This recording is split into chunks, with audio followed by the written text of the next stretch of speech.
Guys, welcome back to my YouTube channel, and this is Lilian Herbar channel, and for today guys ay magluto tayo ng paksiw na isda. At ayan, ang daming bawang natin. Siyempre may luya tayo at saka sibuyas niyan. So igisa lang natin yan guys lahat. Pagkatapos nating igisa ay siyempre halu-haluin lang natin hanggang maluto ang ating bawang, luya at sibuyas. At pagkatapos niyan guys ay hinati ko siya guys, at yung kalahati ay ilalagay natin mamaya sa taas ng isda kasi marami ang ingredients, kaya yung iba sa ilalim at saka yung kalahati naman yung sa taas.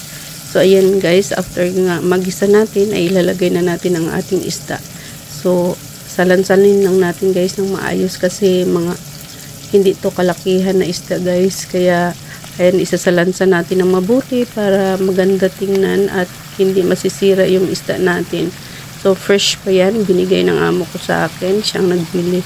So, ayan guys, marami yan kasi yung iba dalhin ko sa pwesto namin.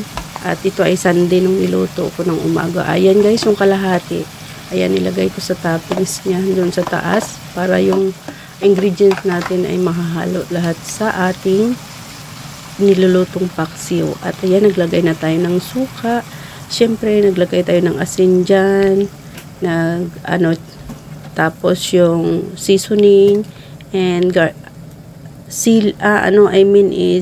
yung black pepper.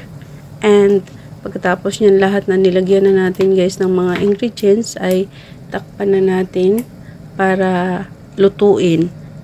Ayan guys. Sana'y nagustuhan nyo guys ang aking simple cooking for today, at ito ang ating uulamin sa linggong ito. So yan na guys ang ating paksiw. Kalimutan kong i-video kanina yung sa lutuan pa siya. So yung transfer ko na sa Tupperware. At ito dalhin ko to sa pwesto namin. Today Sunday, at saka ito naman yung sa akin dito sa bahay.